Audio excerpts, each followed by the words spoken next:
my channel. So today what we're gonna do is we're gonna do my hair. Yes, and I still haven't got like any inspo for my hair, so we'll be going through Pinterest together and we'll see what we get. But I have one like photo that I really want to recreate. I feel like what I'm gonna do is 100% cornrows, and then like, what is it called, braids on the back. 100%, that's what I'm gonna do. But I'm not sure what the cornrows are gonna be, and I really want to see the cornrows and then do the braids. So that's what we're gonna be doing. Come with me, join me through this journey, because I feel like I really want my hair done. I did twists. Like, I'll insert photos of me wearing the twists because I really love them. And then the twists got old, so I took the front part, I did cornrows, and then we had like a cornrow and braid thing. But I feel like now I want to do cornrows. Cornrows, when I say cornrows, I mean like only on the front, and then back is braids, 100%. So yeah, come with me, join me. So this is the setup. This is what we're doing. So we've got the only products I'm using. This is Blue Magic, and then I got Vaseline for some reason, and just hair brushes. And then what I'm using to part my hair, since I have no hair partner, I'm gonna use my knitted needles. This is the pros of being a knitter and crocheter. Like, I can use it. Yeah, come with me, take you all through the journey of doing my hair and how I'm gonna wash my hair. I don't care about the back. Yeah, I don't care about the back. But for the front part, what I'm gonna be doing is I'm gonna open my laptop, and on my laptop I can like open the camera and it will show me the selfie, so I can see it by that. Otherwise I'll go to the toilet and then I'll do that, because I'm gonna do the back first, because I get too lazy and the back looks too bad. So I want to do the back first and then I'll do the cornrows. So yeah, let's get started. I was going through Pinterest and Instagram trying to look for the inspo everywhere, but I couldn't find it. So what the inspo is like, your hair is parted like this, and then you do something like this, and then one here, one here, one here, one here, like 4. That's what the inspo was. It was from Elsa Jersey. She's an influencer. I'll put her photos here. I think I'll find it through my saved or liked. Otherwise I'll ask my aunt or something, because she showed it to me. So that's what the inspo is. So what I gotta do is just part my hair over here. I'm not really good at cornrows, so I think that I should just do the hair first, the front first, and then I'll go to the back, because I'm scared. Like, what if I lose interest when I go through all the back here and then I come back here? So what I'm gonna do now is I'm gonna part my hair right over here. I feel like it's already parted, and then I'm just gonna, yeah, it's parted. I'm gonna do that, and then I'm gonna do the first part of my hair first, and then I'll go to the back. I feel like that's better. Yeah, so let's do that. Let me part my hair and then I'll come back. So this is what I was talking about when I said I open my camera. Like, look, like now I can see the front of my hair like very clearly, actually, from other days. I'll just go back and then I'll do something like this, then I could see my hair now, like part it properly. I have this camera open over here, and then I have over here like a YouTube video, because like obviously what am I gonna do? So yeah, let's part my hair.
like I started to do parting it first and then doing it, because I feel like it makes more sense, and then it makes the whole process of doing your own hair like so easy. So what I'm gonna do is part it. This doesn't look clear enough. I feel like this is good. Yeah, this is good. So what I'm gonna do is like braid this part and then braid that part and then part the one over here, and then we'll come back and then we'll do it like, I feel like that's better.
So now we have fully parted the hair. I'm really skeptical about these parts, because I feel like I have to part them again, because these are small and these are big, and I don't want it to be like that. I think I'll part it again. I think I should part this one again. Yeah, I'm gonna part it again. I'll part it again. Parted this one again because like this one was too small and I didn't want it to be that small, so I parted it again. And what I'm gonna do is I'm gonna do this one again too, because this one is also too small. But I think I should do this first and then I'll do that one, because I want it to be equal and I want to see how it ends up. So I think what we're gonna do first is we're gonna use a brush, go through it, yeah, I think that's good. And then we got Blue Magic. Yeah, Blue Magic. Missed using Blue Magic and Docs too. I feel like both of them are good. That's here. I don't have gel to like lay my hair down, so I'm gonna use the Blue Magic and most probably Vaseline if it doesn't work, because I don't want to use gel. Gel is not good for the hair as far as I know, and I've never used gel. I never used gel on my hair. I used gel for like when I was in school for junior year and senior year, because I was really busy. I ended up doing not very good things to my hair, so I've stopped using it for the moment. For the moment, yeah. Now we also want to give some care to the hair at the end too, because those are hair too. I feel like that's enough. And then I want to hold it like this, so I'm not the best person you should be asking how to cornrow too, but I feel like I'm also a beginner. I started like doing my hair like this year, legit, like, so I'm not that good. But from the experience I have, take a little hair from this and then just take that into 3 parts. 1, 2, 3.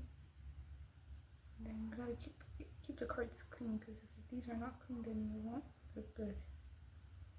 And then you gotta take it out and then you just gotta braid it and cornrow it.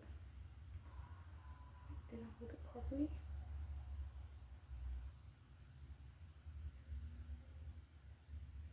Like this.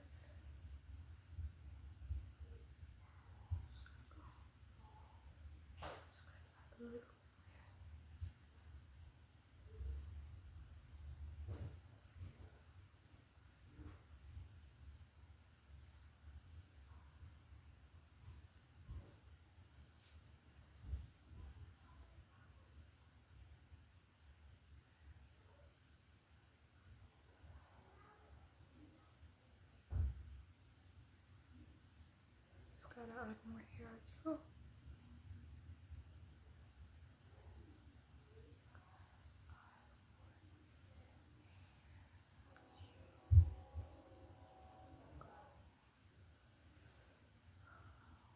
Right. Okay. The part is clean at the end. Just check the hair. There's nothing going from that to this one. I don't do my edges, so I think my edges are like this. See that? Yes. Yeah, actually this is one of the best ones I've done. Like in a minute. I like it.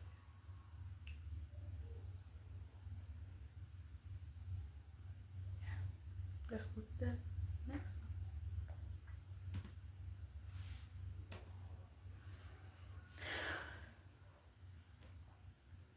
Oh, now we're gonna like repart this one too, because I don't like this one either. We're gonna repart that one too. I feel like at least I know what I don't like. That's what I wanted to do by reporting, but it's okay. If it doesn't work out, then I just stick to it. Something like that. How about this?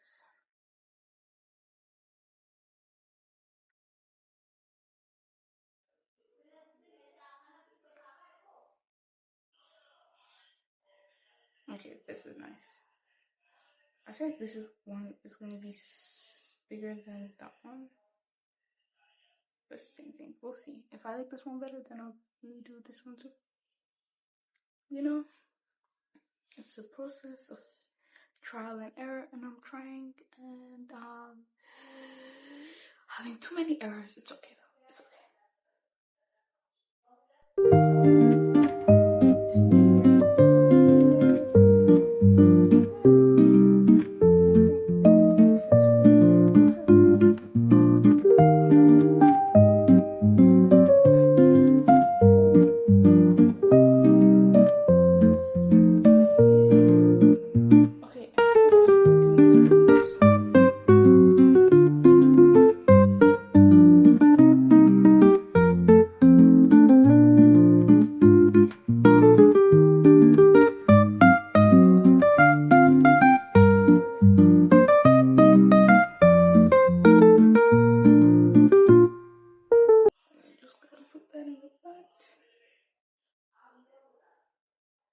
So the same process we'll be doing for the whole of my hair. Right here. Brush. And then put Blue Magic. Cause who doesn't like Blue Magic? Blue Magic and Axe their peak. That's the reason why my hair was better when I was a child. Cause we stopped using it for some reason. And like, baby, my hair, like the front of my hair always has been short. Like, no, this is not short. My front of my hair, there's nothing. It's really short. Like the back had something, but since I used gel, since I was busy with school, I didn't take care of my hair, so now I'm trying to revive it back. Cause baby, my hair needs to come back to its prime.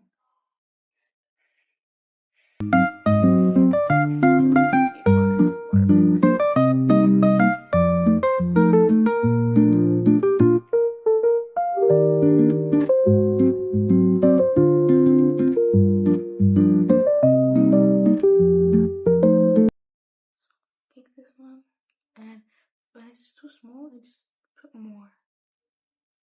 Cause like this one, okay, like this one, do I want it to be something like this? I can just do it over here, freestyle it.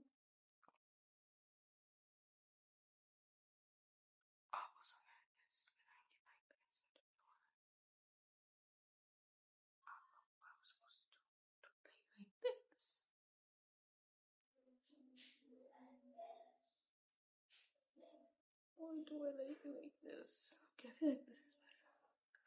I don't know what I changed though. Yeah, whatever. Like this. I'll take this one. And then I'll mark up this one into 3. 2, 3. And then just gotta do it. Take it small by small. Even like when you like take hair from the other parts, small, small, and small, like that.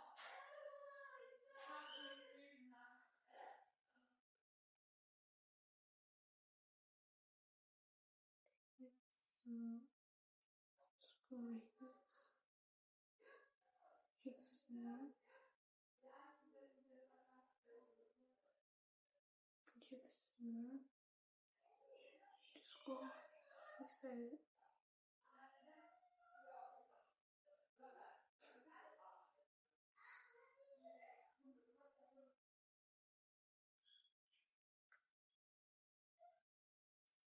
And then just go to the back.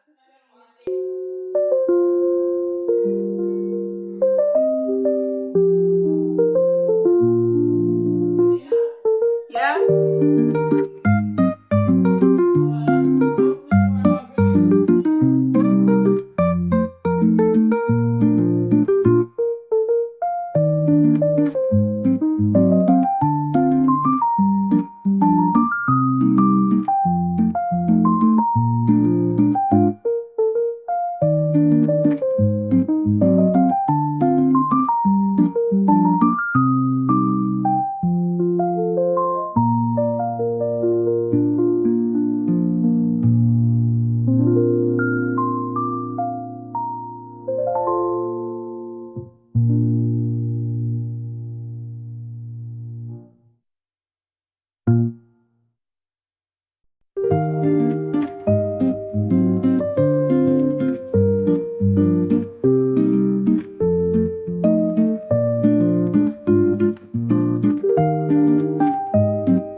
just do that, and then we finished squeezing your braids. Alright, so the hardest part. Well, the hardest part first. So the braids are gonna take some time, but at least they're not gonna. Yeah.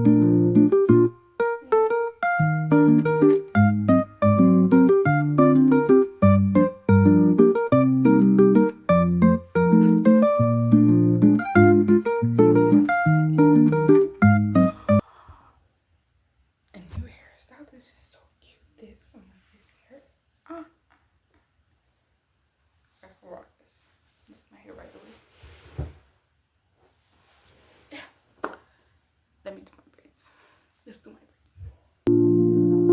Police couldn't tell if this was in some sort of a mental episode or she blacked out completely. Is that why she's being so cold and attached? She's making it very, very clear that she did what she did because she believes that David deserved it. In her opinion, she had every right to kill him because he was an aggressive bully. She's saying that she had been abused to a point where she snapped and freed herself from her prison. But was this actually much darker than a self-defense story? I mean, there is no denying that Penny was a victim of domestic violence and abuse throughout their relationship. People witnessed it all the time. But the thing that makes this case so controversial, as I've mentioned, is that when Penny actually snapped and killed David, it didn't seem like she was in immediate physical danger, like her life was at risk. She had snuck a knife upstairs and then stabbed him during a verbal argument.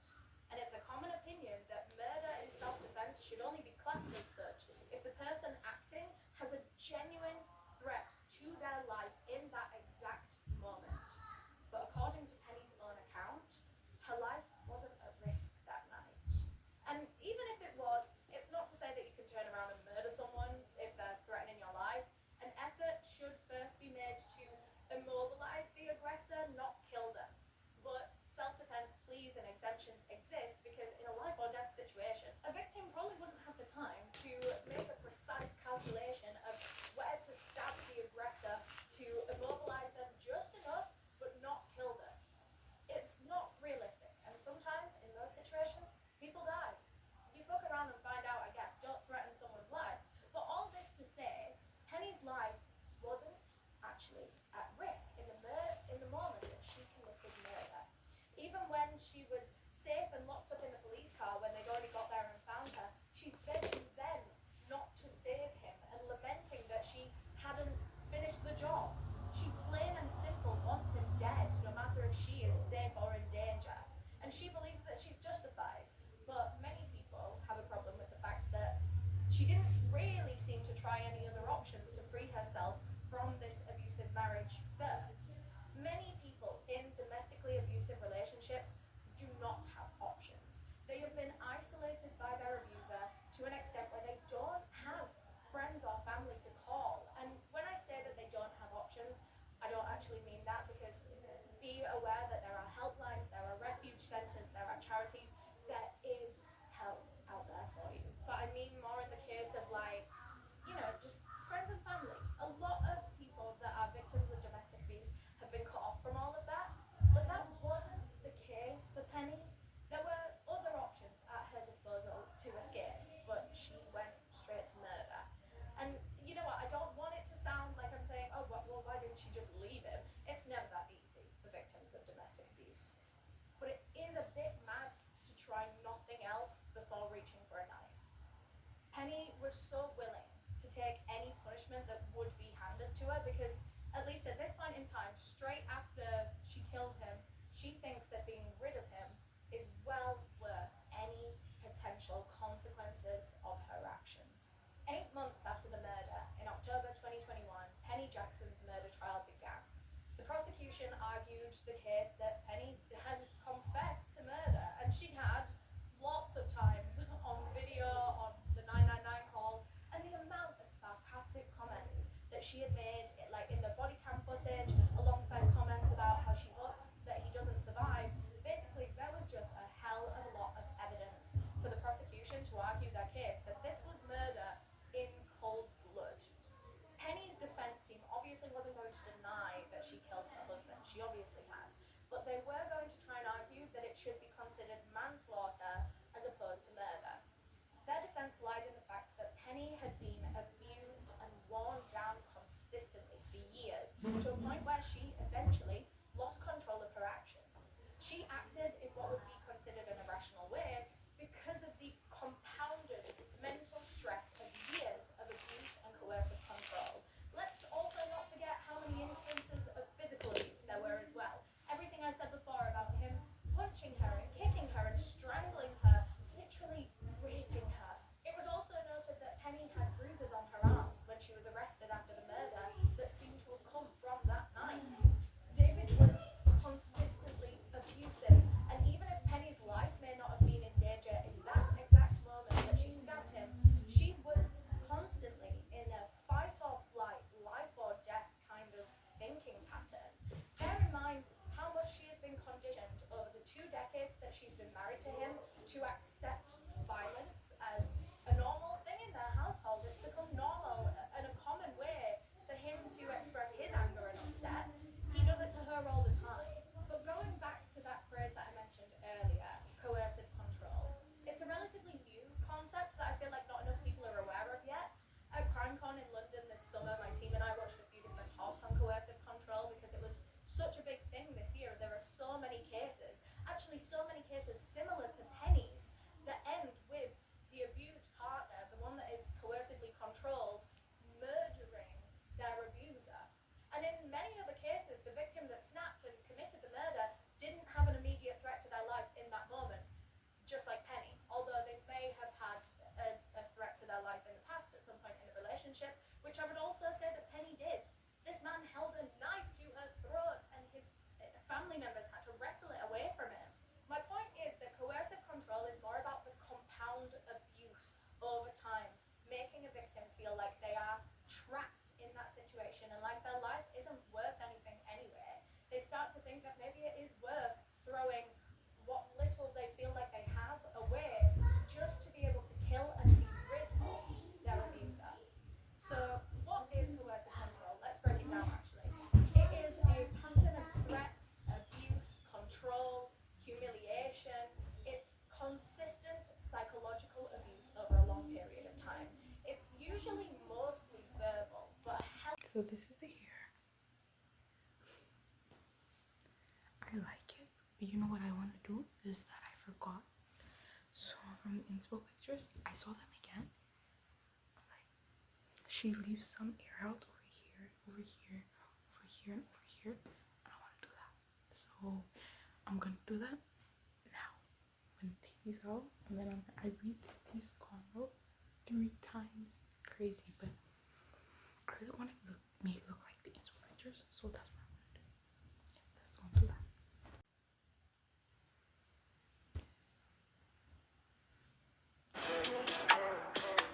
So Teresa and Nick go out on a date so that they can spend some time together one-on-one. He's dressed up in an outfit that looks like he bought it from Spirit Halloween. Not gonna lie, but I guess whatever makes him feel good, right? Lovely to see you. Lovely to see you.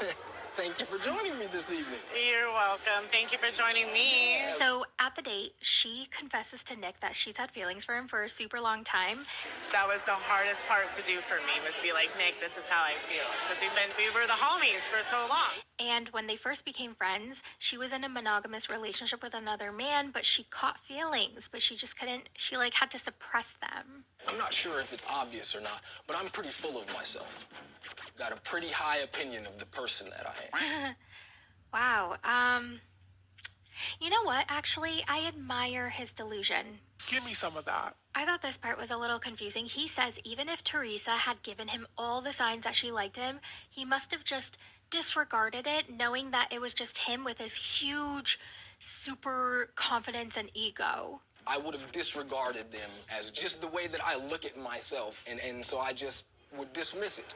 Doesn't that mean that he doubted his own confidence, or there's a level of self-awareness that it's fake? Because if he truly had that confidence and if he truly has that inflated sense of ego, wouldn't he have genuinely believed that she liked him? Does that make sense? Oh my god, we find out that they've been friends for 14 years. I have been your friend for 14 years. I have loved you for all these years. I am the perfect fit. I am in the best place that I've ever been in my whole entire life. So then she matches his energy when talking in figurative metaphorical language with all the you put a bell within my soul, and in order for me to find it, I had to be confident enough to ring it. What in the hell? Okay, well, at least Nick liked it. Of course. She's speaking his language. She seems kind of desperate for him. Like she really, really, really wants their relationship to work. And he's like, so, is there anything that I could do better? You're absolutely perfect, my king, but you could just cuddle me more. That's all. Sure, I will act upon a different frequency. Teresa and I, as we've moved into this new dating phase, it's a different frequency to operate on than the friendship mode. Bro, just speak normal, please. After their date, they walk outside, and then she picks him up and twirls him around.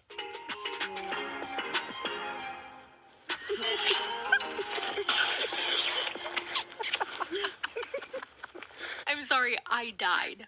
Back home after the date, they're all in their pajamas with wine, talking about how the date went.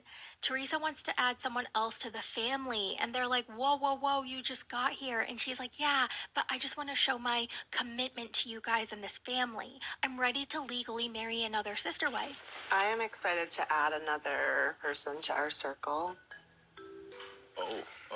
You just got here, Teresa. She talks about how when Danielle was still there, she had mentally prepared herself to marry Danielle legally. Now remember, the rule in their family is nobody marries Nick. All the women marry each other. I mean, what the hell? He's got the best deal ever. He can just legally dip whenever he wants, and he doesn't have to be legally tied to them, ever. Anyway, Teresa and Nick go in the hot tub, and then they go to the boom boom room. Why don't we go ahead and take a trip upstairs to the boom boom room, huh? Oh, yes. Yeah, Yes, I think that'd be fun. Yes. Moving on to the Merrifields. It's Danielle's birthday party. The women are laughing inside. The men are outside talking about Lorena. Now remember, Lorena is going to legally marry Garrick. So the brother, Sam, asks Garrick if he drafted up a prenup yet. And Garrick goes, no, not yet. I called a lawyer over and over again, but they just haven't called me back. We reach out to a lawyer, and the guy doesn't return 5 times. He won't even return our messages or calls. Okay, then it's time to find another lawyer, Garrick. Garrick and Danielle's brother are in business together, so he definitely wants to make sure that none of that gets messed with. And in the confessional, Garrick is explaining this. Yeah, I understand why he's concerned because of our business. And then Danielle chimes in and she goes, well, he also has his family to think of. And Garrick goes, oh, yeah. It's not just about me and Lorena. You mean and Danielle? Don't forget about your first wife. And since he never heard back from the lawyer, he found a generic one online where you can go in and do your own editing. Ooh, doesn't really sound legit. Brother doesn't look too happy. He's like, well, don't forget you and I agreed to do this, okay? Because I want to make sure our business is protected and my sister's protected and all the kids and your parents. Because if you don't get this prenup done, then Lorena might get half of everything. Not just for us and the business sake, because you and I are partners in the business. If you were to just marry Lorena and something happened to you, then technically it's all hers. Sam's annoyed that Garrick isn't taking the prenup more seriously. He always procrastinates and leaves everything to the last minute, and this is very important.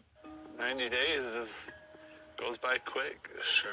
So everybody goes back inside, sings happy birthday, she blows out her birthday candles, yay!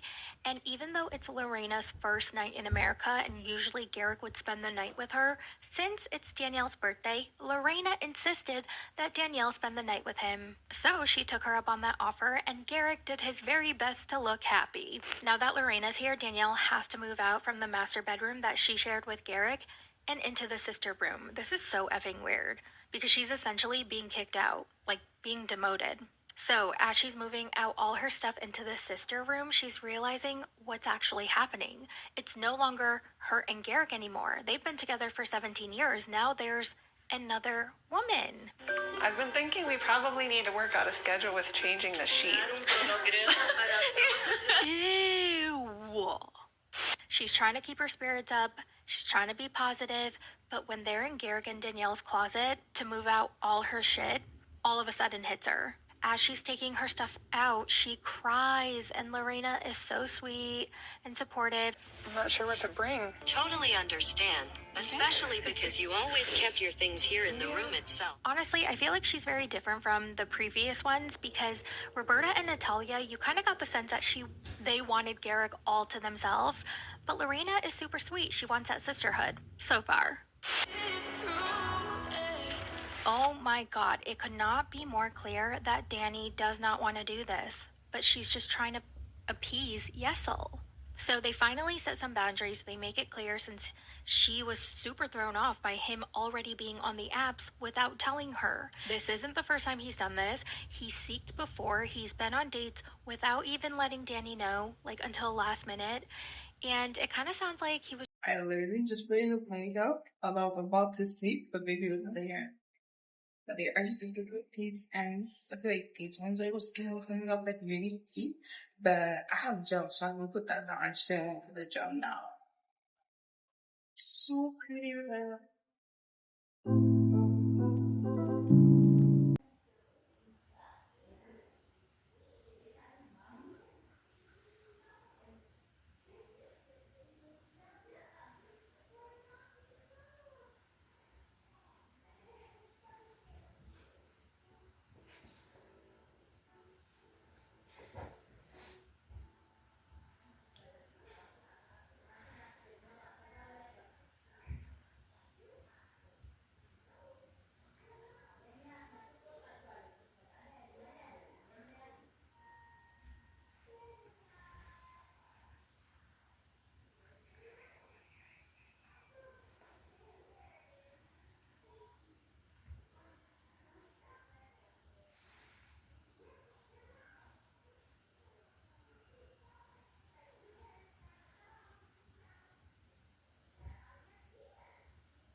What I'm using is aloe vera gel.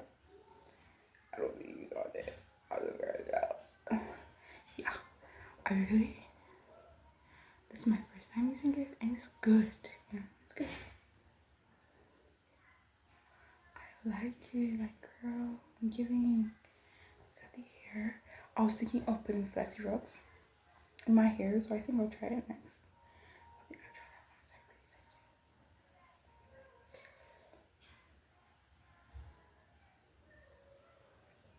it. I like it. Girl, we're giving.